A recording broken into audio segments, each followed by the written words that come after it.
السلام عليكم ورحمة الله وبركاته. بسم الله الحمد لله الصلاة والسلام على رسول الله وعلى آله وصحبه أجمعين. أما بعد، أعوذ بالله من الشيطان الرجيم. بسم الله الرحمن الرحيم. رب اشرح لي صدري ويسر لي أمري واحلل عقدة من لساني يفقهوا قولي. رب زدني علما. اللهم لا سهل إلا ما جعلته سهلا وأنت تجعل الحزن إذا شئت سهلا. أهلا وسهلا ومرحبا بكم. I welcome you all to the class of Durus al Arabiya. Alhamdulillah, we are still in the revision today, Alhamdulillah, and we should continue from adjective Na'tun. This was lesson number 9, and inshallah, once we finish this notes, we will do the key also, inshallah ta'ala, the book 1 key, inshallah. So we have sort of an elaborate revision planned out, alhamdulillah. And before we begin big tools, because we want to be sure that we understand almost all the rules which we've covered in book 1, inshallah. So we begin again with adjective Natun. So what is an adjective? Adjective comes to describe something, right? To describe a noun, right? And the nat is one word. The nat is one word. When you want a whole sentence to be described, you use allazi. You use mausul, ismu mausula it is called, right? Allazi, like we want to say the man who just came from uh, outside is my friend, right? So the description is a whole sentence. Then you use allazi and allati. So, but this description here is a one word itself. So this word is called datun. In English language, the adjective comes before the word, but in Arabic it should come afterwards, right? So this is called natun. Nat. This is called also called sifa, and this is called mausuf, right? Nat, like baitun jadidun, a new house. A new house is how it is. A noun that describes or qualifies another is called nat. This is called adjective.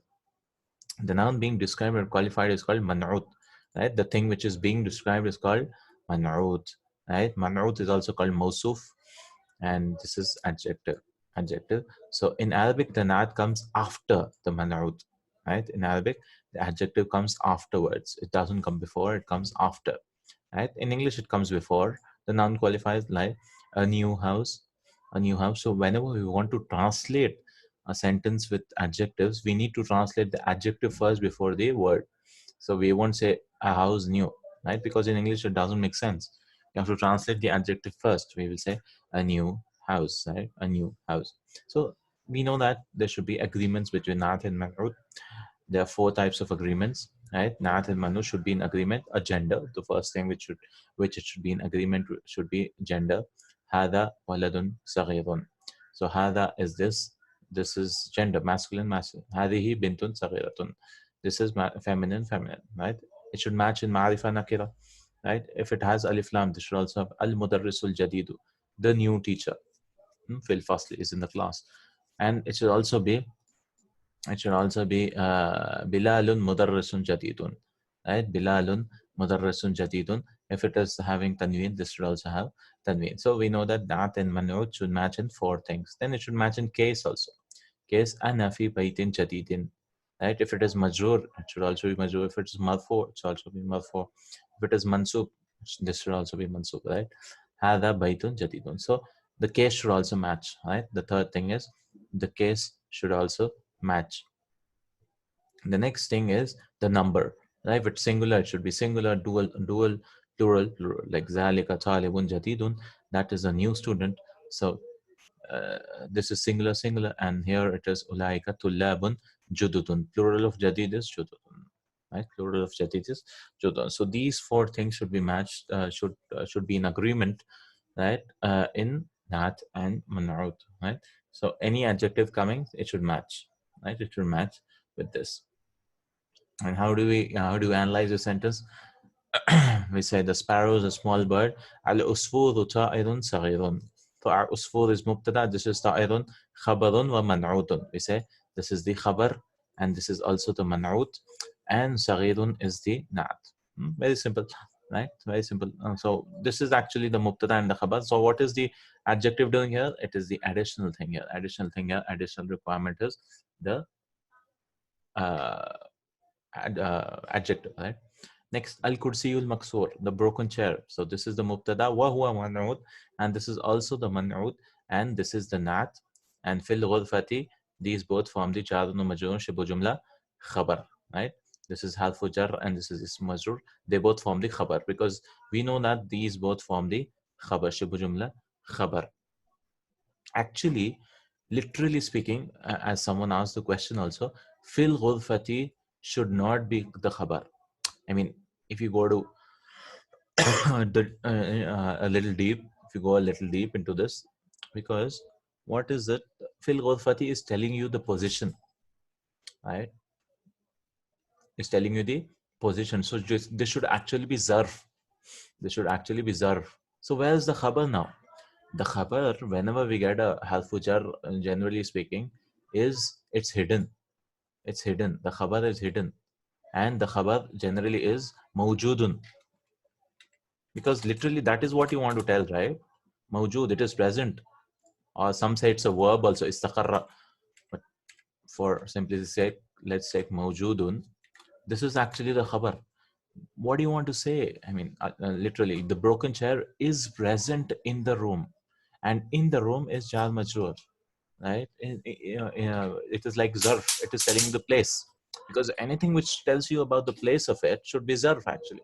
But we don't go so deep because we just said this is the khabar. I feel ghurfati is the khabar, right? So we say these both form the khabar, right? But the actual khabar, a hidden khabar, is mawjoodun. Hmm? This fil ghurfati ultimately becomes a khabar because we just don't want to go so deep, right?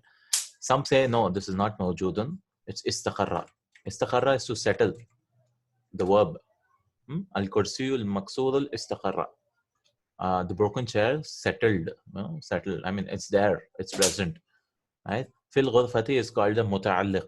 Muta'alliq, that is kind of a zarf, right? We don't say it's zarf, so this is a little deep. So generally, this should not be the khabar, literally speaking, because this is just telling you the place of it.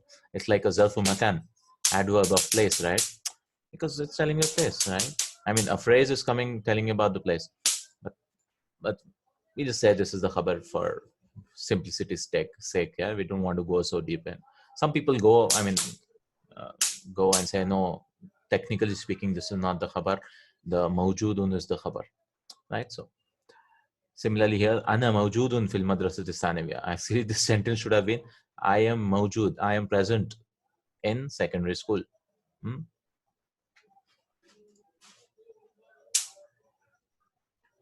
Yeah, even if it is adverb, the adverb is the khabar. Yes, even there, even there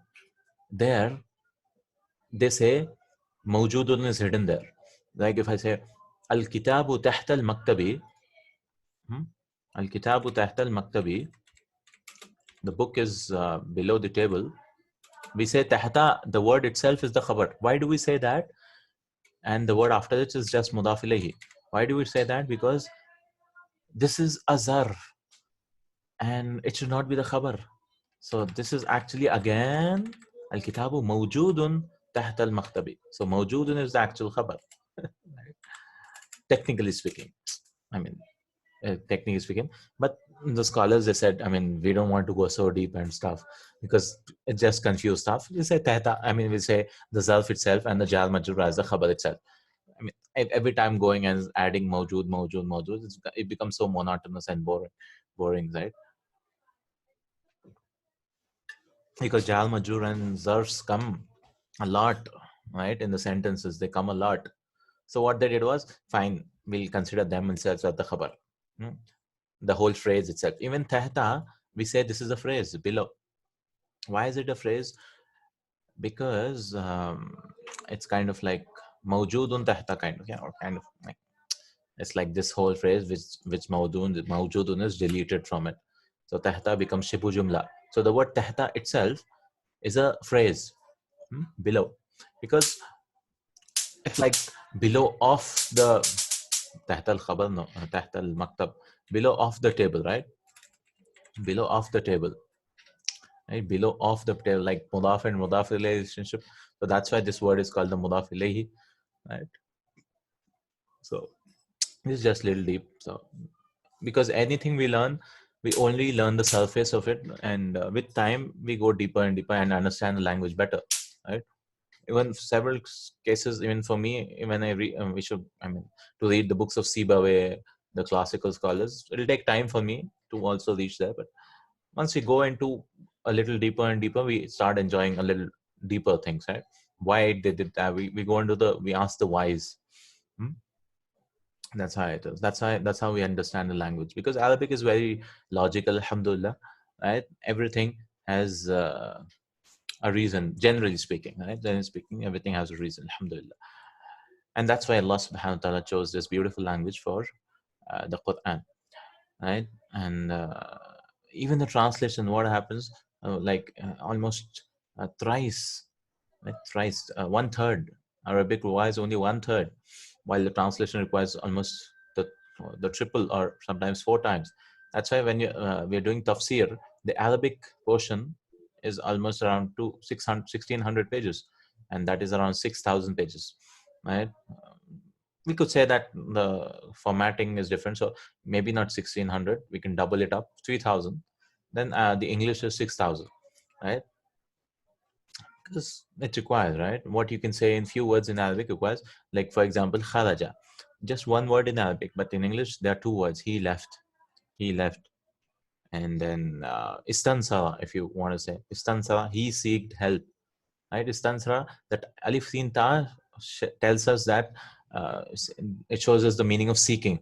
Like istaghfara, he seeked forgiveness, but we need separate words for in English, right? So there's so many examples for that, the brevity of Arabic language. So this is the mubtada. Fil madrasati is the khabar, harfuja, and these both are the khabar. Ana fil madrasati sanawiya, and this sanawiya is the naat of naat of what? Naat of this, right? Naat of this. Okay. References for the Quran. We have a lot of examples from the Quran for the adjectives. قد جاءكم من الله نور وكتاب مبين. Right? This is a kitab mubin, a clear book. It's not the translated mubin as a luminous books, also a clear book. Mubin means clear. Abana yubinu mubin. This is form for mubin, and this is not a convoluted, confusing book. It's a clear book, right? Allah says qad ja'akum. Ja'a is a verb and kum is the object, maf'ulun bihi. Qad ja'akum. Qad is used for stressing something. And whenever qad and fail madi comes, we'll learn all this, inshallah. Qad is, it shows more stress, right? Right? It is used for people who are doubting. We have to use stress, right? Like, for example, in English, what do you say? Um, if there's no, the person is not doubting you, right? We say normally, I'm not lying, right? I'm not lying. But if the person is lying, saying is doubting you, we give more stress in English. I'm not lying. Why are you thinking that, right? We just raise a voice or something, right? In Arabic, the same thing. We use expressions. We add words, right? We do khasam. We promise, wallahi, I'm not lying, right? Something like that, right? So similarly, qad also, it's like for we learn all this in balagha, like when to use where. Why did Allah subhanahu wa ta'ala use a stress word, right? Then that is for the people who have doubt, right? And why does he use more than two or three stress words? Like inna comes, inna we learn for first lesson is inna. Inna is coming for stressing something, and that comes because the person is totally rejecting it. hmm? Totally rejecting that stuff. So you bring two three things, yeah. Indeed, indeed, indeed, right, indeed. Uh, like there's a verse, right? Inna nahnu nazzalna zikra wa inna lahu lahafidhun, right? Actually, inna means indeed we, nahnu means we, nazzalna means we revealed. So it's three times he's saying inna nahnu nazzalna, right? Indeed we, right? It's a zikr. We reveal the the reminder, the Quran and the Sunnah. Zikr means Quran and Sunnah. وَإِنَّا لَهُ لَحَافِظُونَ, and we shall protect it from corruption. Like till the day of judgment, the Quran will remain uncorrupted. Because the previous books, that's what happened, right? They got corrupted. Today we'll find the Bible like hundreds of versions, not maybe hundred, tens of versions, right, of the Bible. King James version, New International Version, Revised Standard Version, right? So many versions in the Bible itself. Ahead, alhamdulillah, Quran, anywhere you go into the world, you'll find the same Quran, right? Even in the jungles, even anywhere, alhamdulillah, This is the same, letter to letter, word to word. It's the same because Allah promised that He will protect. Because the previous people, that was the problem. They threw the book, so they added their own interpretations, their own stuff. Right? So that words is very powerful, right? Like in Urdu also, हमने नाजिल किया, right? हम. It's like that, right? हमने. But we just translated. In the translation, the meaning gets lost. Right? It just we revealed the book, the reminder, and we shall protect it. Right? But in Arabic, it's so powerful. Inna nahnu nazzalna zikra wa inna lahu lahafidhun. Okay. But undoubtedly, so Allah says, "Wa innaka la'ala khuluqin azim." Even here, inna is used as a stress, la is used as a stress. This is called la muzhalaqa. We'll learn in the future. La is used for stressing again. So there are two stresses here because the people rejected, right? That the Prophet ﷺ had the bad character. He was a violent person and so on. Na'udhu billah, right? But Allah is saying, indeed you possess excellent manners. Khuluq is manners. Azim, great manners. Yeah, excellent, beautiful manners. Azim. Wa innaka la'ala, you are on excellent manners. Right? Ala is on. So these are the stressors. وَجَاءَهُمْ رَسُولٌ. So this is not manut. وَجَاءَهُمْ رَسُولٌ كَرِيمٌ. And came to them, which a noble messenger came, an honorable messenger came to them. Right? The messenger is having honor. Right? Rasulun Kareem. Kareem is honorable. He's having honor. He's not without honor but to do shameless things, right? Right? So honor. اهدنا الصراط المستقيم. جاءهم. جاء is again verb. اهدنا الصراط المستقيم. Guide us to the straight path. Right? Mustaqim is straight. Straight, something which is not crooked. There's no crookedness in Islam. There's a straight path. Everything is black and white. It's clear. Alhamdulillah. We have solutions to the problems of the humanity. Right? Alhamdulillah. Islam has solutions for all the problems. So ihdina as-sirat is the path. Sirat is the path, right? And mustaqim is a straight path. So this is the adjective, sirat al-mustaqim. Mustaqim can also mean, instead of straight, it's the path of istiqamah.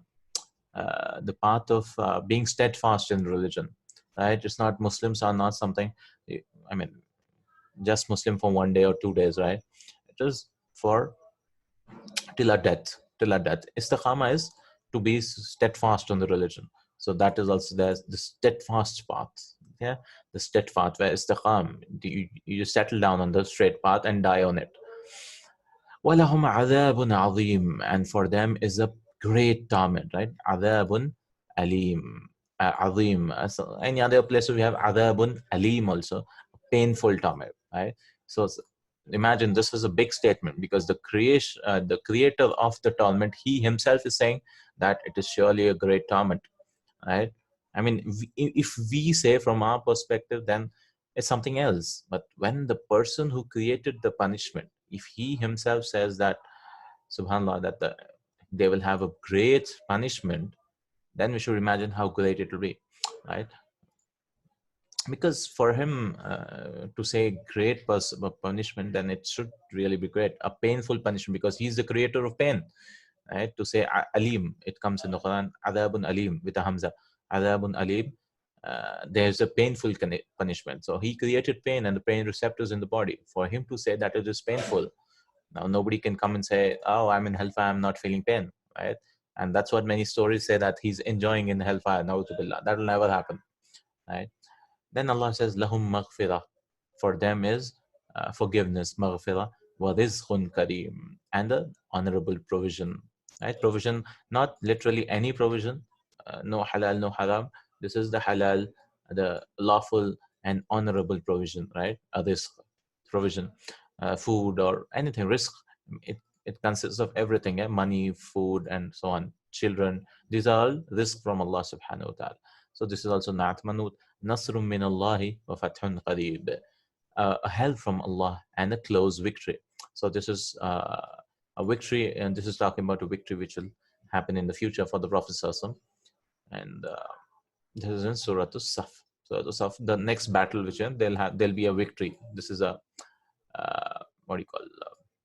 forecasting, forecasting the future events. Yeah. Okay, next, where is the nat? Now, this is a question which might come. Like, for example, al-arabiyatu lughatun sahalatun.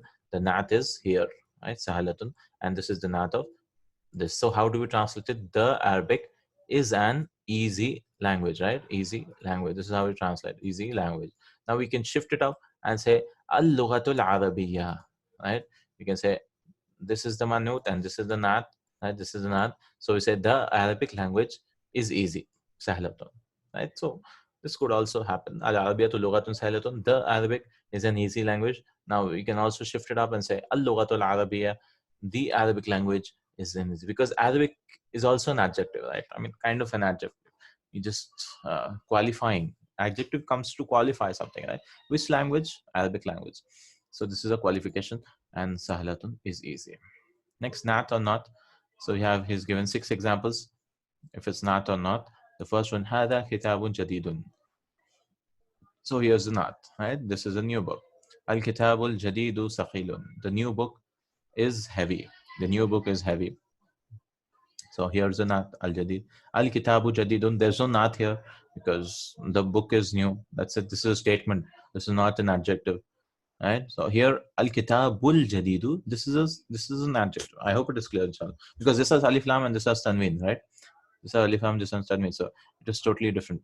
Next one, hadal kitabu jadidun. This book is new, right? This book is new.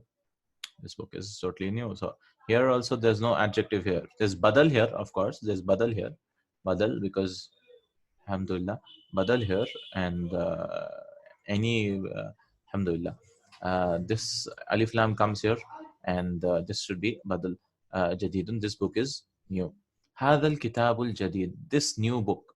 Hadal kitabul jadid. Saqilun.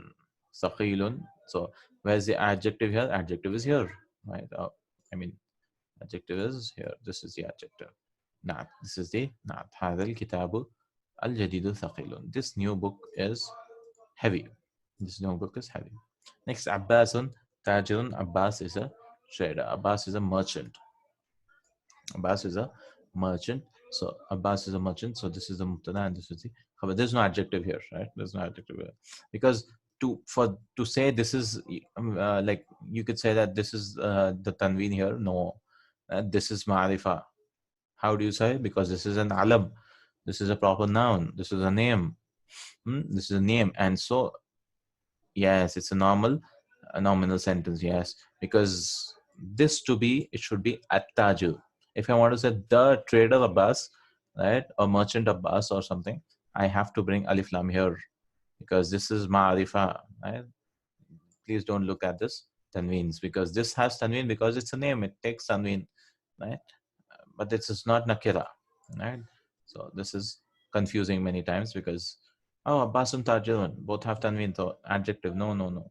This is mubtada and this is khabar. Abbas is a trader, is a merchant or whatever. Okay, next we learn about al ismul mausul. Next thing here is al ismul mausul. We learn about al-lazi is called the relative pronoun, right? Al-lazi is called the relative pronoun. Relative pronoun. Now, there is wisdom behind why we use al-lazi. Because al-lazi is used like like words have, like if you don't have alif lam, right? Like there's kitabun,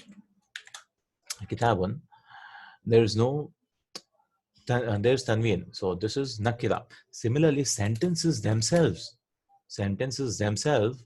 has,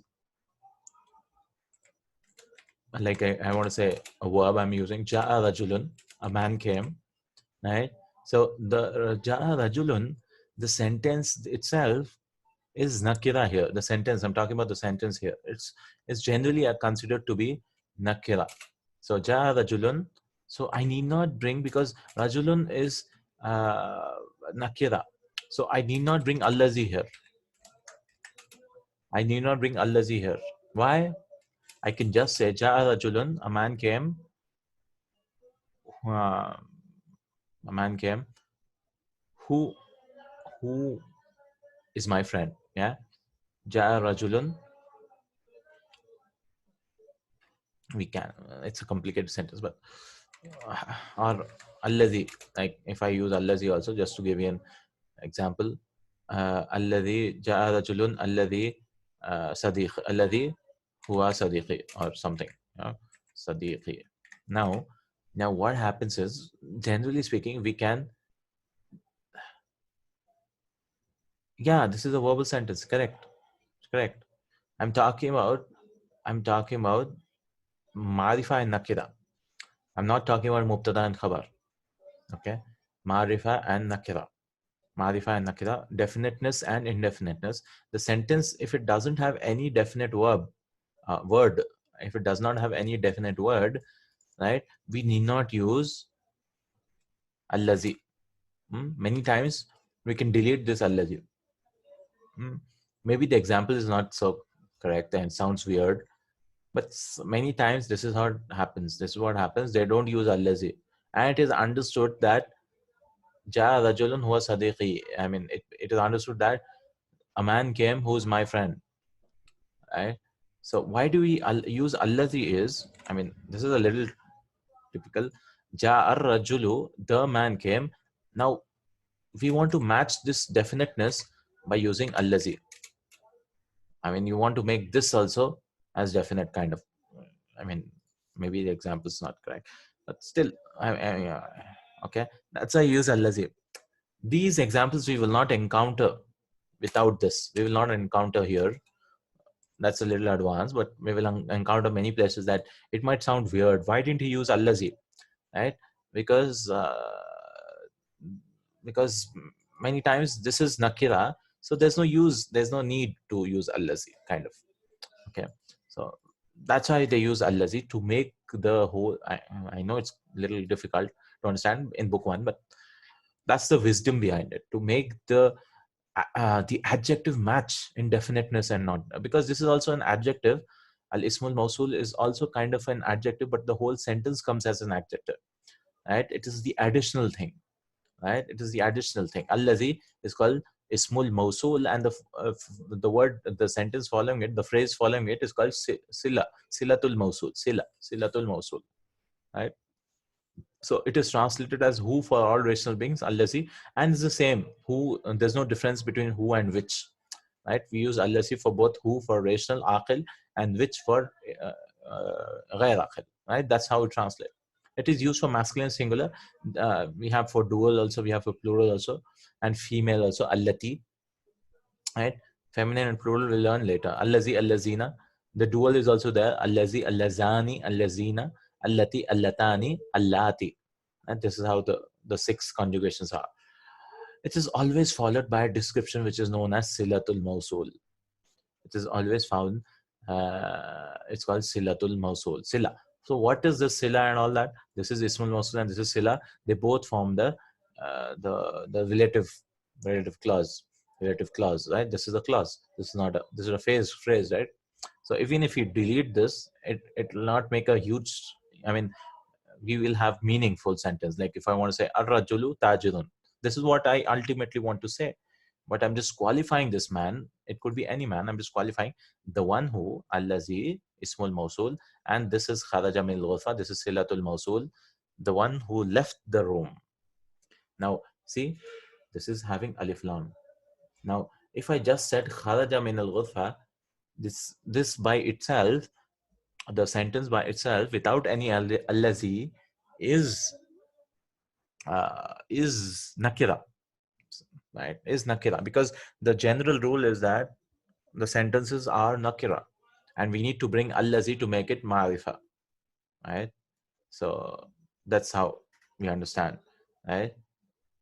So if I want to say kharaja min al-ghurfa rajulun, a man came out from the class, from the room, tajirun. So I need not bring allazi that time, right? Because I cannot start a word with, I cannot start with the nakira word, right? Rajulun kharaja min al-ghurfa. I cannot do that. So what I'll do is I'll just put this here. I'll put this here. So I'll start with kharaja. Yeah, yeah, yeah. It's like we need not use allazi that time. Like if I want to say rajulun, right, instead of ar-rajul, right, kharaja min al-ghurfati, so I have to start here, kharaja min al-ghurfati rajulun tajirun, right? So that might be a little confusion of a construction of a sentence, because now, because rajulun tajirun, then this will become look like an adjective, right? So what I'll do then, because it'll become kharaja min al-ghurfati rajulun tajirun, it'll be weird sentence. So what I'll do is, again, this rajulun, I'll make it as a file here. Kharaja rajulun min al-ghurfati tajirun, right? But then again, it will be unclear. So what I'll use a pronoun sometimes, right? It'll be huwa tajirun, like a new sentence kind of, right? So that is rarely done, right? Uh, but if it comes, we can understand. I mean, without the use of allazi, right? Without the use of allazi. But because this is marifa, we need to make this also marifa. That's why we use allazi, the one who. Huh? In English, it never happens. In English, we have to use the one who or which. Right? We have to use if it a man or the man. But this is specific to Arabic itself. Right? We can sometimes make sentences without uh, allazi also. If the thing you're talking about is nakira, is nakira.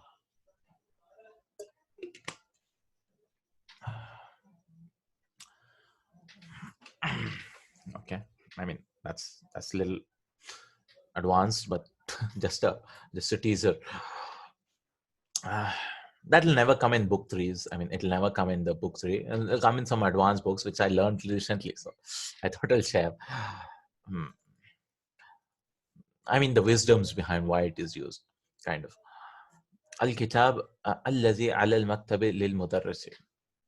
So here again, the kitab is ma'rifa. Ala al-maktabi, alladhi ala al-maktabi lil-mudarrisi, which is on the table.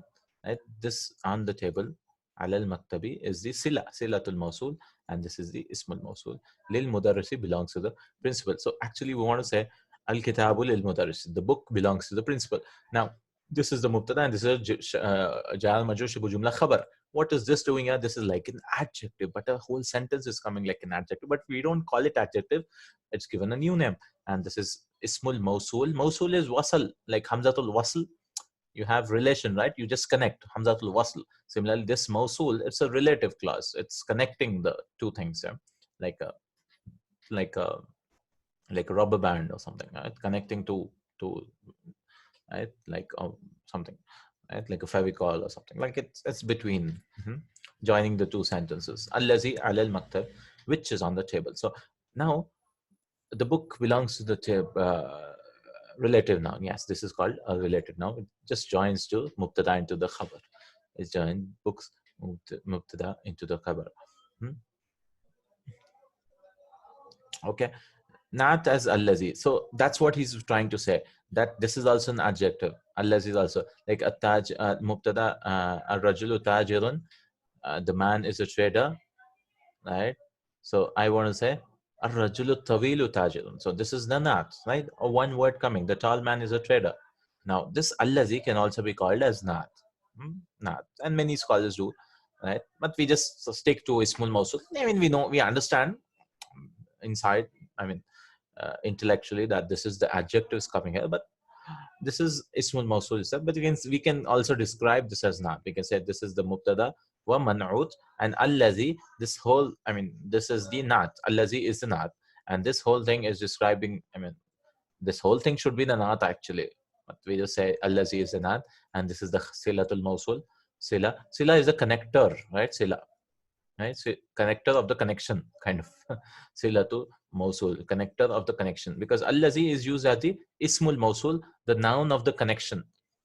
And this is sila, the connector of the connection, or something. Yeah, sila, something. Yeah, khabar is the khabar anyways. So this is allazi's usage. Yeah, allazi, yeah, it is filled in the Quran. Allazi, allazina, right? Those who, alladina yu'minuna billahi wal yawmil akhir, alladina amanu wa tatma'innu qulubuhum bi dhikrillah, right?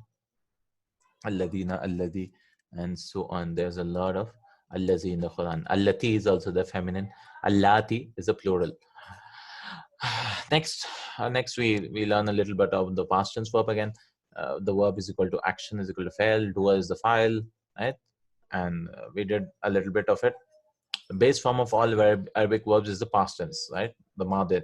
We start with the base form. That is the third person masculine. That is huwa, singular, that too. Right? We need to, for anyone to use like pronouns, you have to look at three things. Which person it is? Is it third person or second person or first person? Is it singular, dual, or plural? Is it masculine or feminine? Three things should be looked into it, right?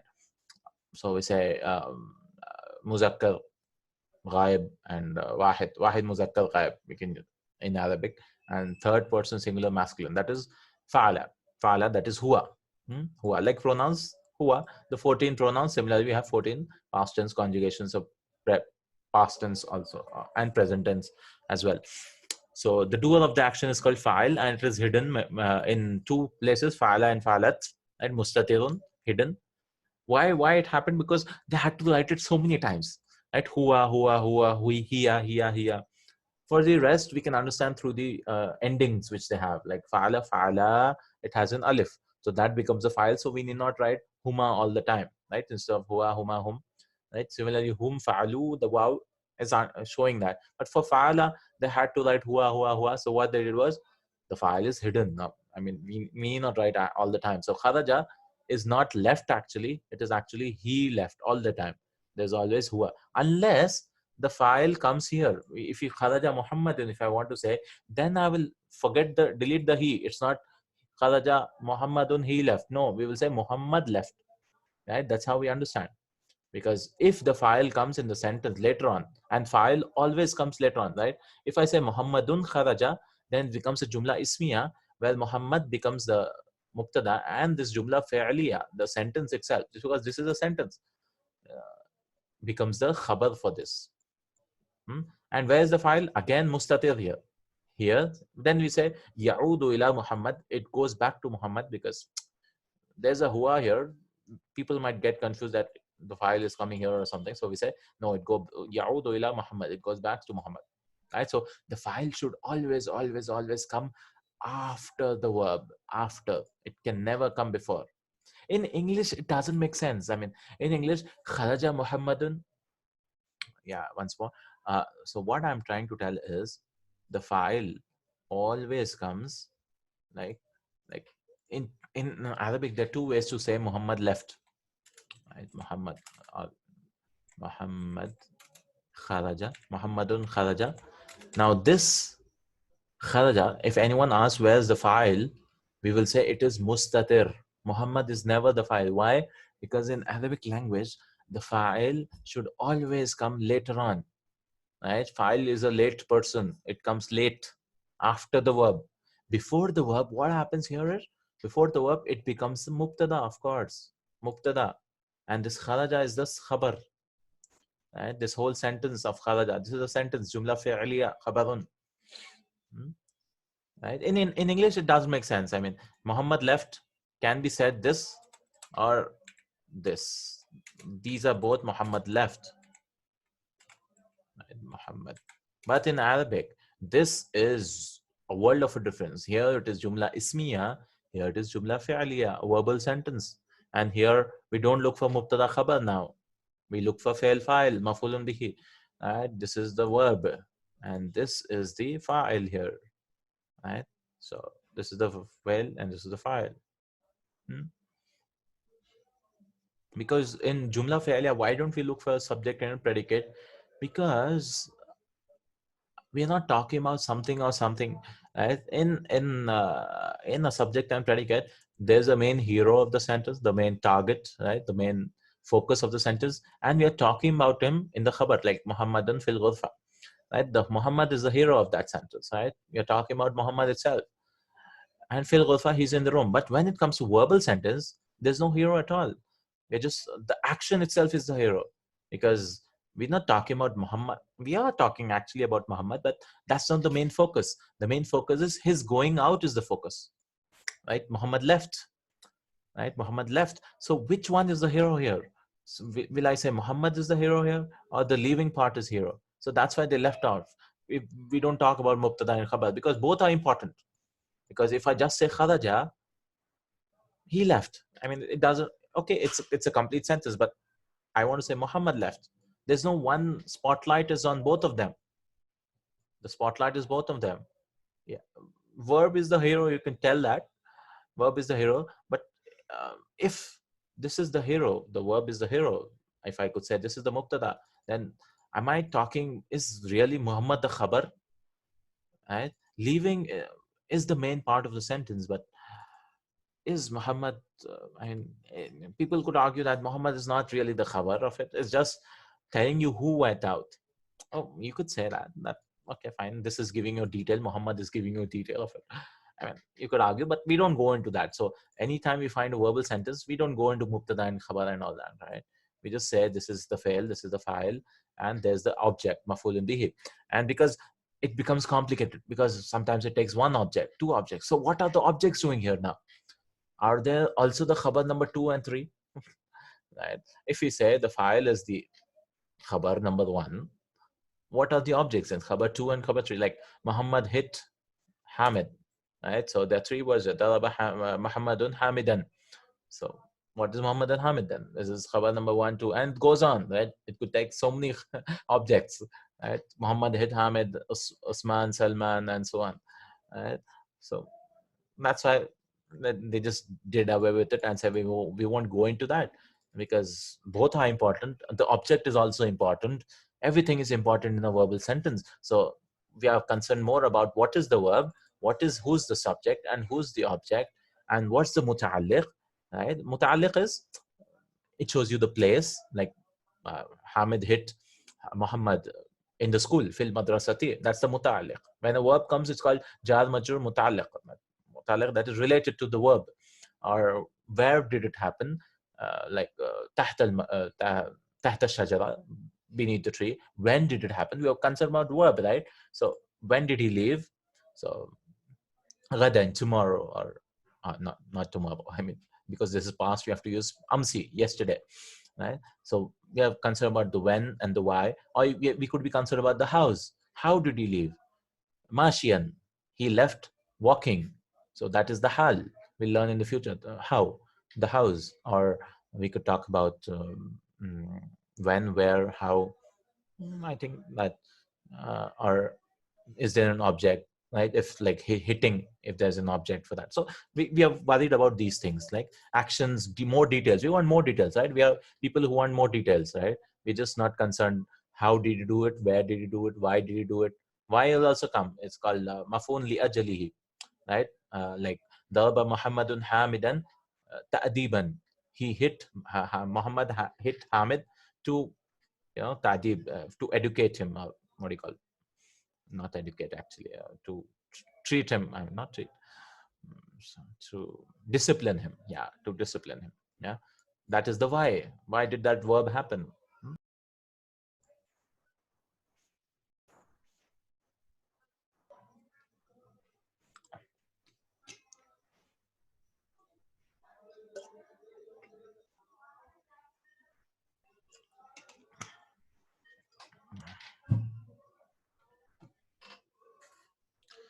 Okay.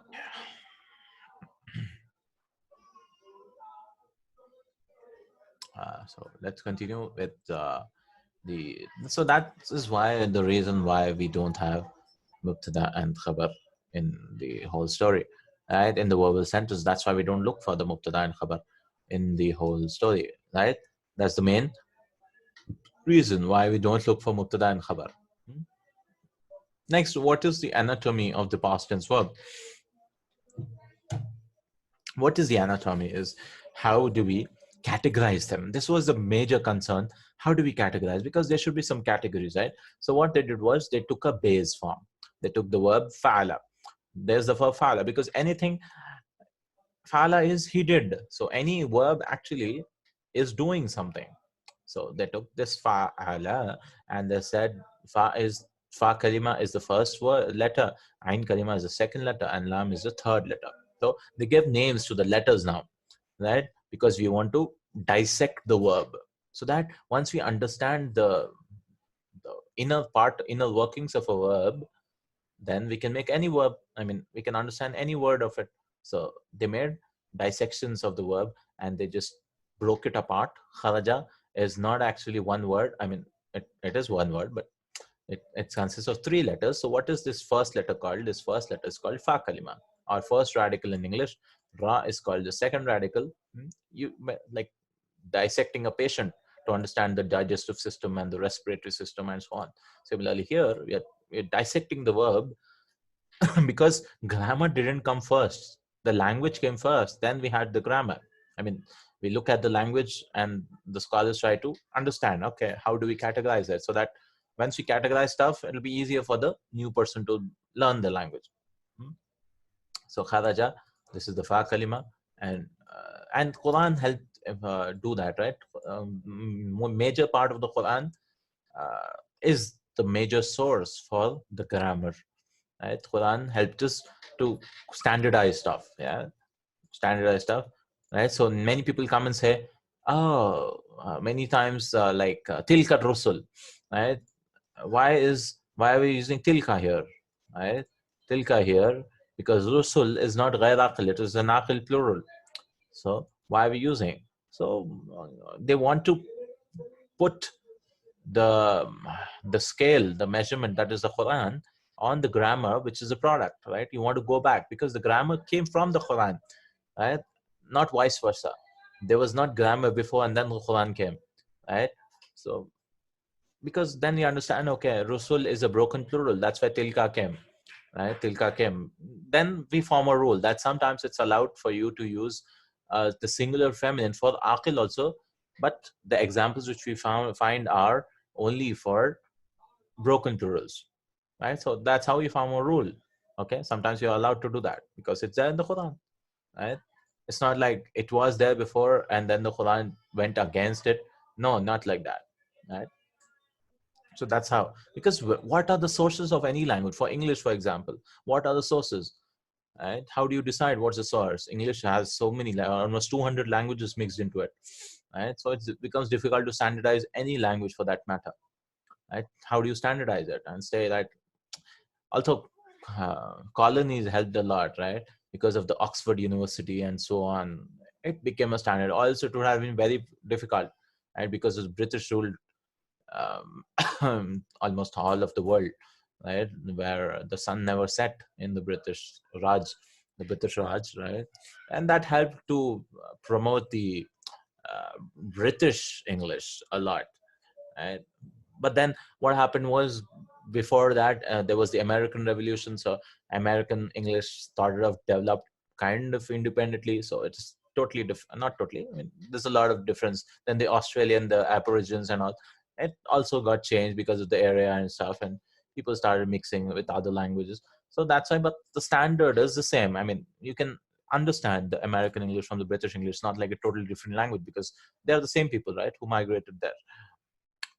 Same thing happened to Arabic, right? Arabic, it got changed. I mean, you find so many dialects now. So this is, but the standard is the Quran today, right? The classical. That's what you're learning. We're not learning the MSA or so on. So what I have here, Zahaba. Zahaba, he went. We are going into so much detail. Oh, we're so behind.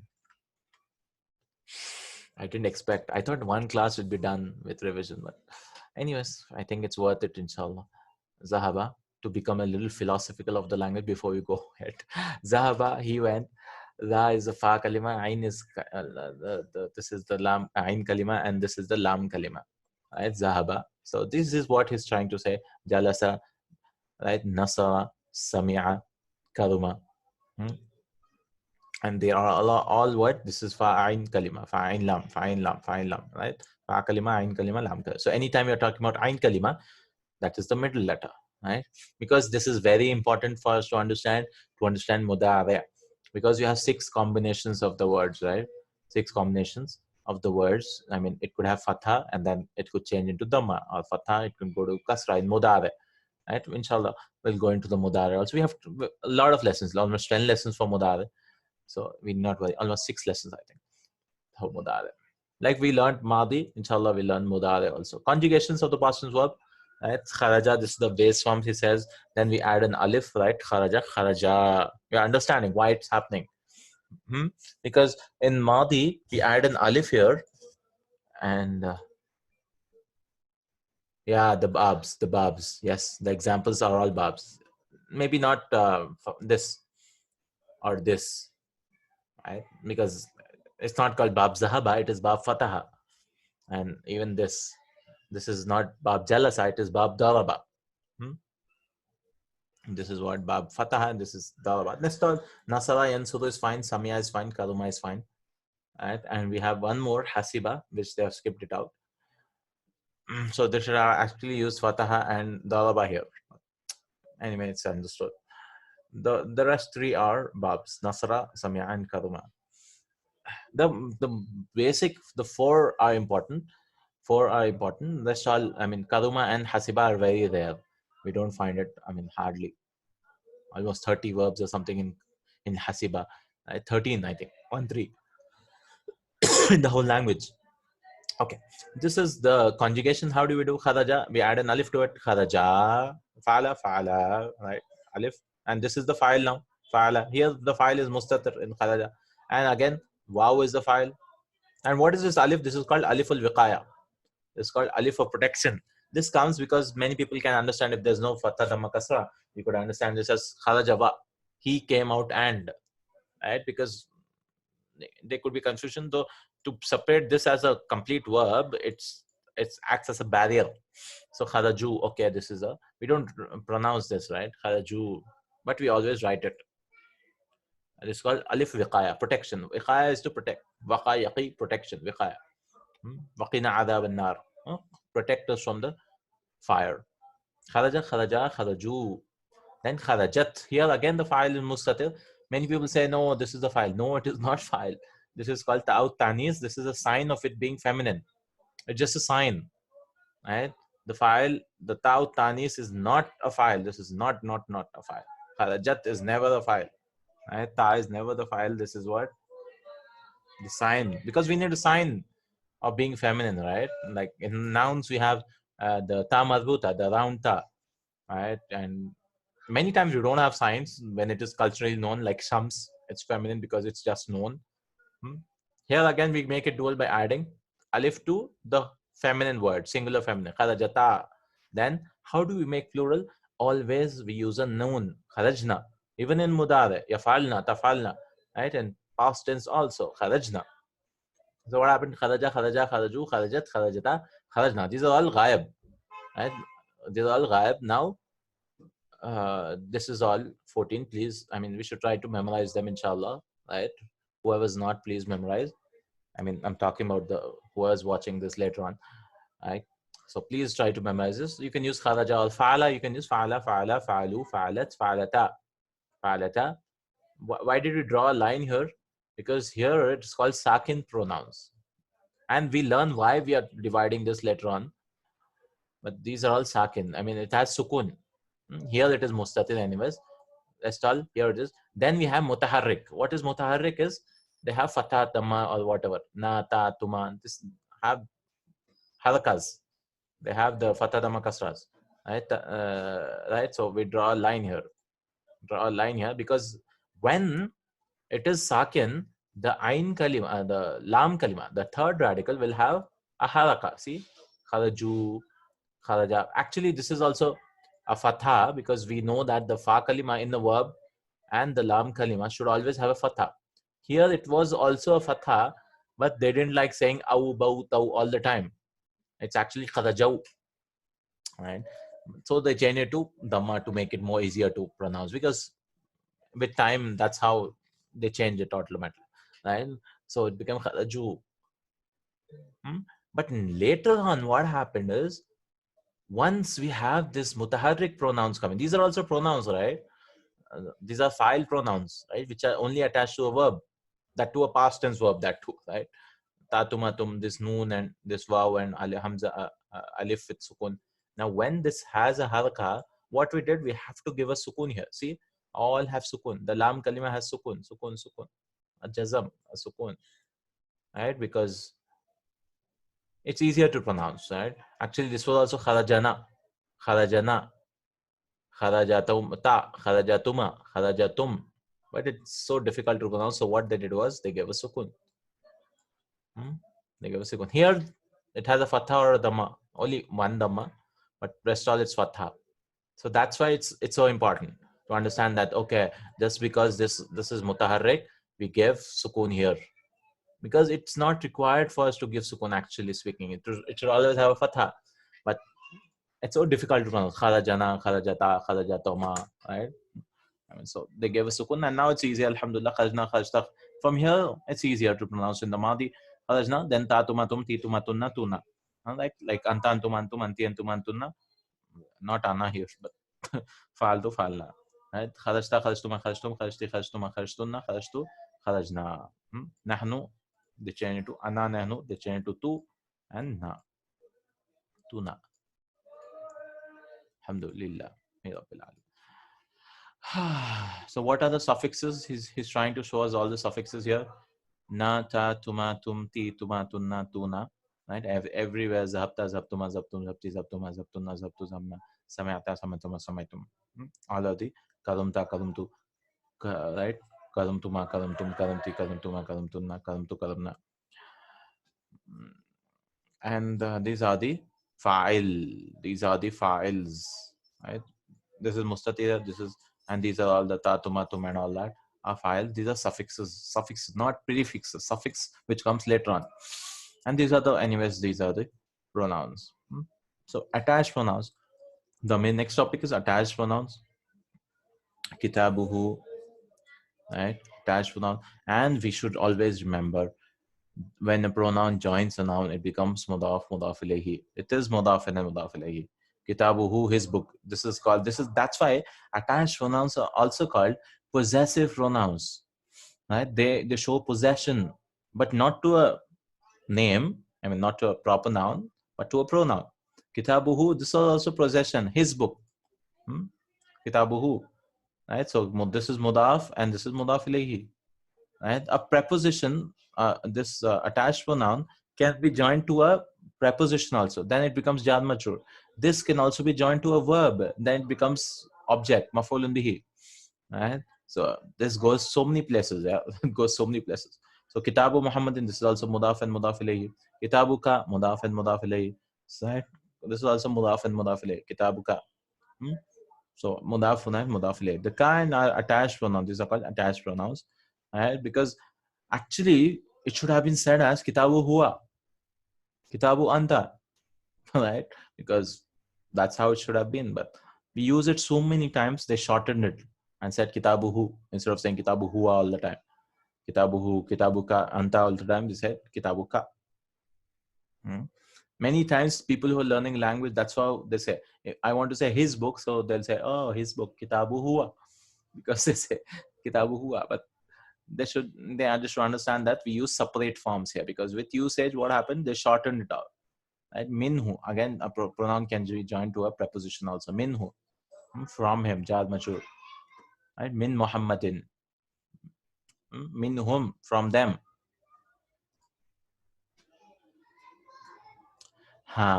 If fi comes, it becomes fi kitabihi, just for pronunciation purposes. There's no grammar rule, right? Because fi came here, right?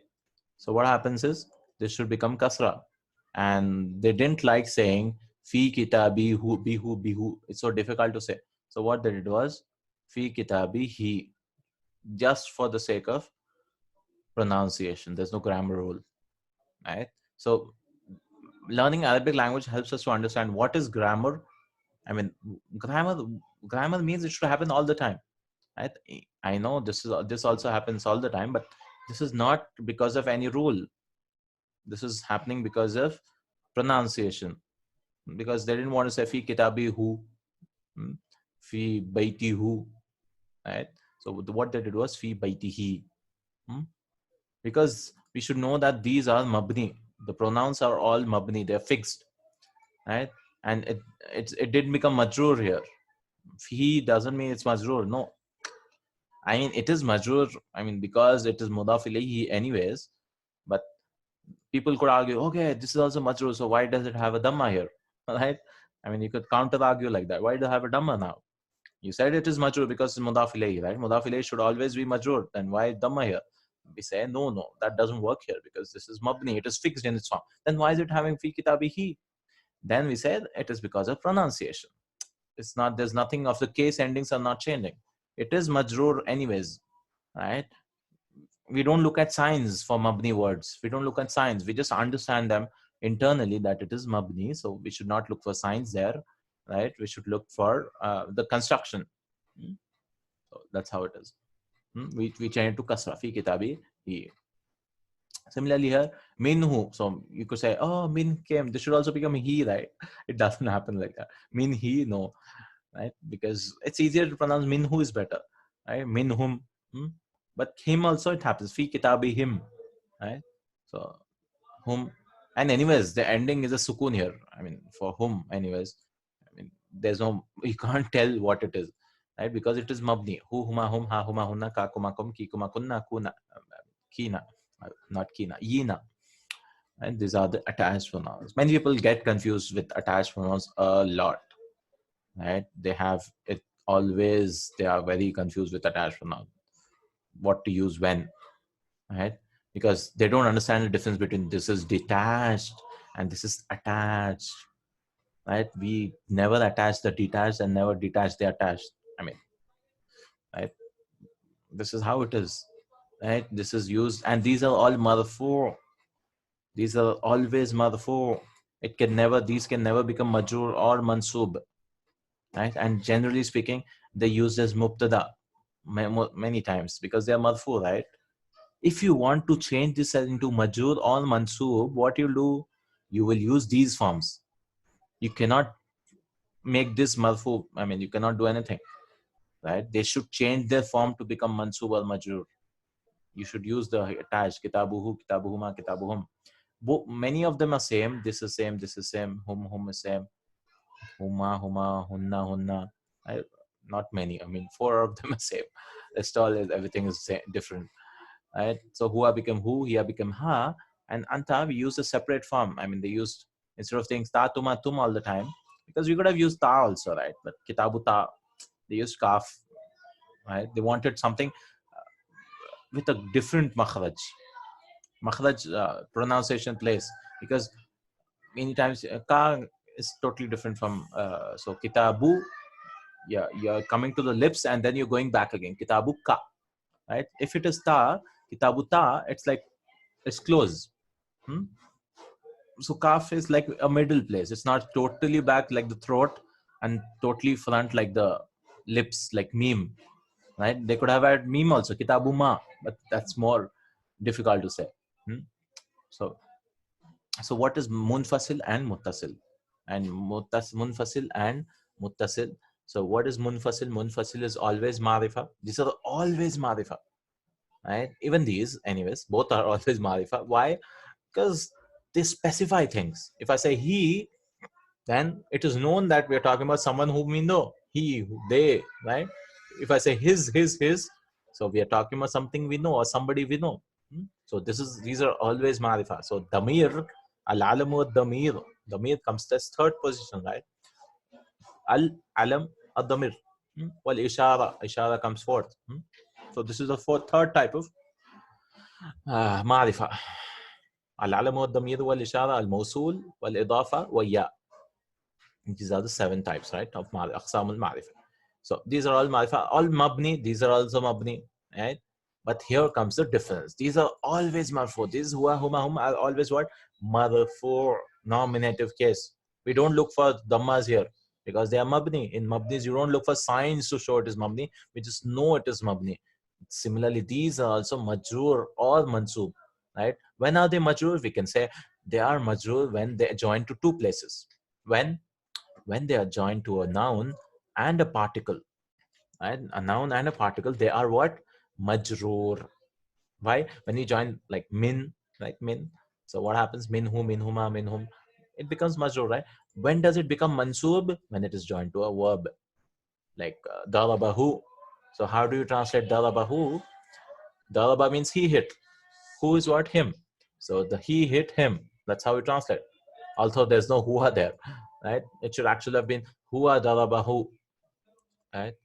So it's confusing because the object can come before the file also. Like if I say Muhammad hit him, right? So what I say, darabahu Muhammad.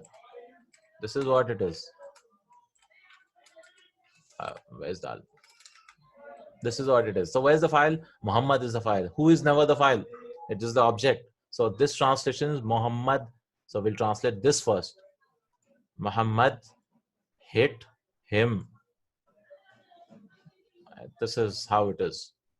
Right? Muhammad hit him.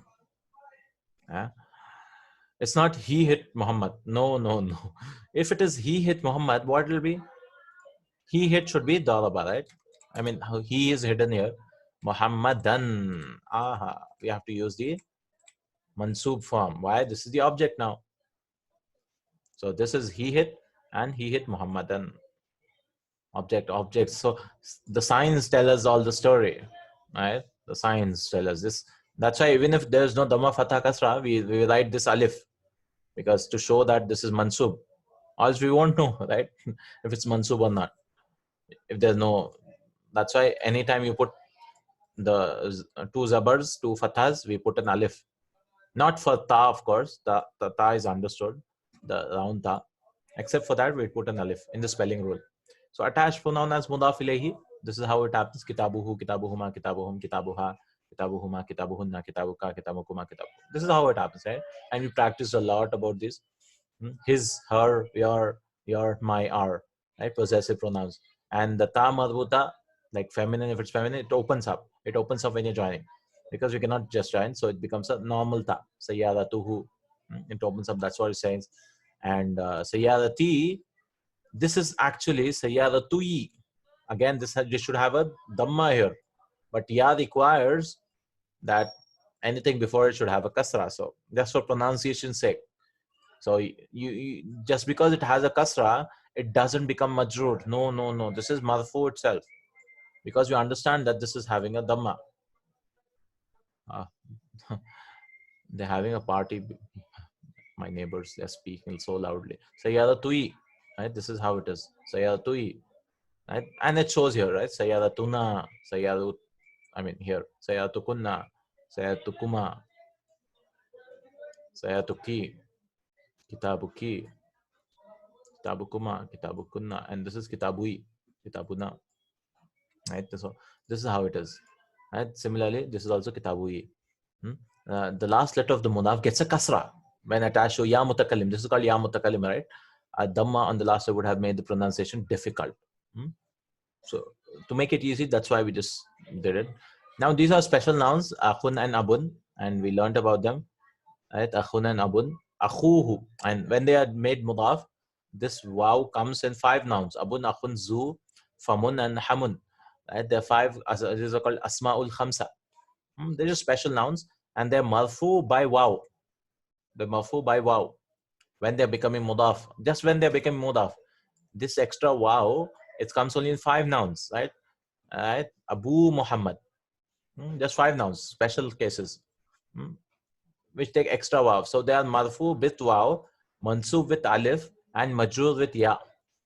Instead of seeing fatha dhamma kasra there, we see y. What is y? Wow, alif. I mean alif, yeah. We look at these 3 things there. Why? I mean, not the English why, but this why. Wow, alif, yeah. We look at these 3 things. Wow is marfu, alif is mansub, and just for 5 nouns. Because the scholars found out they were searching for why are they having wow here? Because what happened was it was very difficult to pronounce. Abuhu, abuhu. It's so short. So what they wanted to elongate it. Abuhu, to stress on it. His father. Akhuhu, his brother. So they added a wow. Akhuhuma, abuhuma, abuhum, abuha. Right? This is how it is. But this doesn't happen for this abi, because actually it should have been abui, right? And akhui, just hidden. Wow does not apply because ya mutakallim wants a kasra, so they just threw the wow away. Similarly, we have ila. When this happens to ila and an, what happens? Ila and an, because this is alif, this is actually ya, this is alif maqsura we call it, but this is actually ya, right? So when it's joined to a pronoun, right, it opens up, the ya comes back, and so we don't say al ilayha, we don't say ilahu, right? We say ilayhi, and we give it a kasra because ya requires a kasra after it also, ilayhi. So we say ilayhi, ilayhima, ilayhim. So he says alif maqsura at the end of ilah changes to a ya. It goes back to its original case, ya, right? When it is followed by an attached pronoun. So when it is followed by an attached pronoun, it comes back, right? And the who changes to a he. And same thing happens for ya, because ya requires a kasra and waw requires a dhamma, because they don't like opposites, right? Ya says it's better if I have before me and after me, because they didn't like I in Arabic, I, ui. So they like e, b, t, right? Simple, right? No I, bui, or now that, right? Before me kasra, after me kasra, it's easier for the ya. So ilayha, so ilayhi, ilayhima, not ilayhuma, ilayhum, no, ilayhim, ilayha, ilayhima, ilayhinna. So these yellow ones are the ones changed. And ilayya, how did ilayya come here? Ila plus ya, two yas are coming, so you give a tashdid, ilayya. Similarly here, anni, an plus ya, so they doubled the noon also, right? Because it would have sound weird. Ani is like so weird, so they change it to anni. But why do we double the noon then? Because there's actually the noon viqaya, if you remember. Darabani, he hit me, right? The noon comes to save the verb. Because if there's no noon, it should be darabi, and you're changing the verb. That should not happen. Similarly here, you want to keep the unsafe, so anni it became, right? So ilayhi, ilayhima, ilayhim, ilayha, ilayhima, ilayhinna, not ilayhuma. No, never. Ilayka, ilaykuma. Here, there's no problem. So because they didn't like saying ilaykima, that's more difficult. So ilaykuma, ilaykum, ilayki, ilaykuma, ilaykunna, ilayya, ilayna. There it is fine, but they just change these ha ones. Ha ones. Anhu, anhuma, anhum is same. Okay, fine. Next, attached pronouns for li. Now li, when it is joined to a, li means belonging to or for, right? So again, this has a dhamma. Now they had two options. The two option was change this into a kasra, lihi, lihima, lihim, like they did here. They had two options, right? They could have meant lihi, lihima, lihim, right? But they didn't do that. I mean, they changed the li itself. I mean, we'll delete this itself and make it fatha, right? So when li gets joined to a, because kasra and dhamma are two dushmans, right? Two enemies. They will never come together. Similarly here, now here they didn't change b to ba, right, to match bahu, right? Bahu, bahuma, bahum. What they did was they changed this. So it just happened with time. I mean, sometimes they change this to match that. Sometimes it is because they don't want the clash of kasra and dhamma, the clash of the titans, right? They don't want dhamma and kasra to clash, right? So fatha and dhamma are fine. They're friends. Lahuma, lahum. And we'll see this clash again and again coming, even in the weak verbs, right? They're also, they're like, oh, this is sounds so weird. So they'll change it. Oh, this sounds so weird. They'll change it. Right? That's how it happens. So similarly here, no, this here they change this itself, and here they change this. So there are two different changings they did, so that to avoid the clash.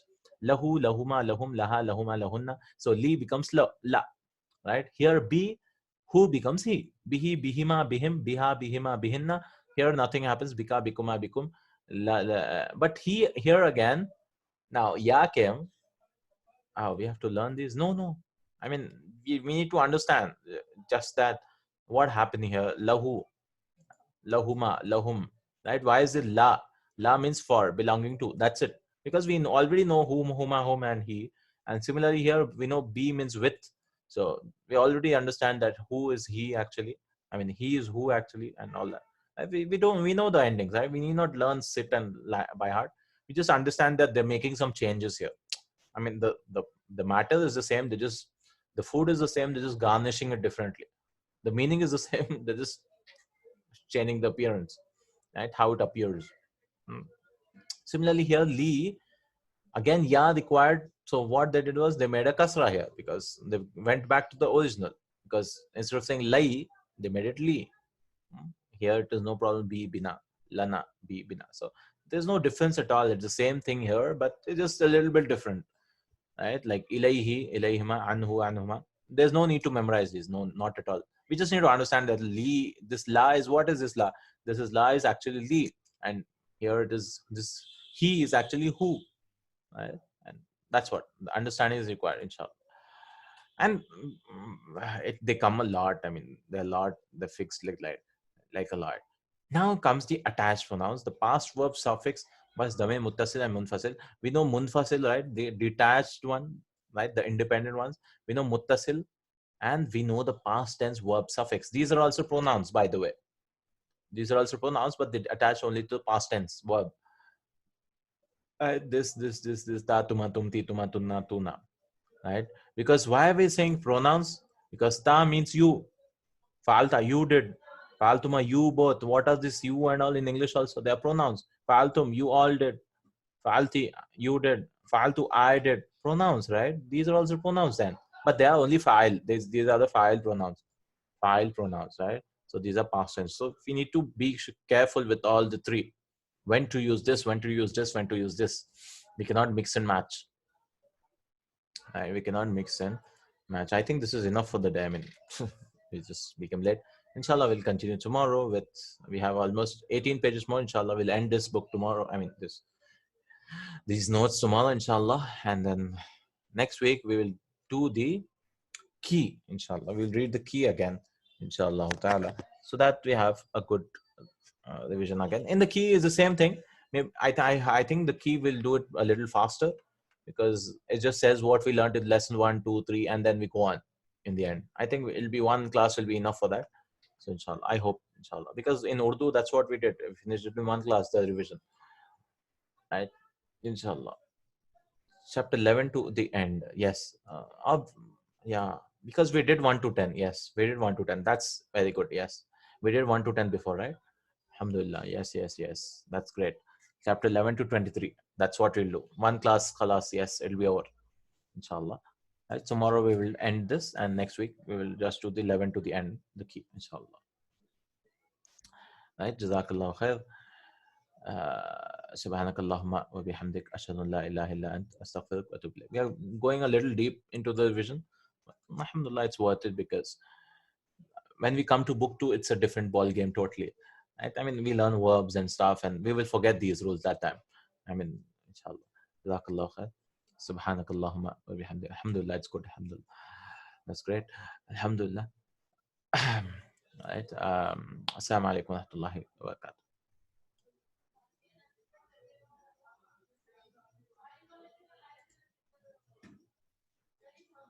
كانوا قليلا من الليل ما يهجعون وبالأسحار هم يستغفرون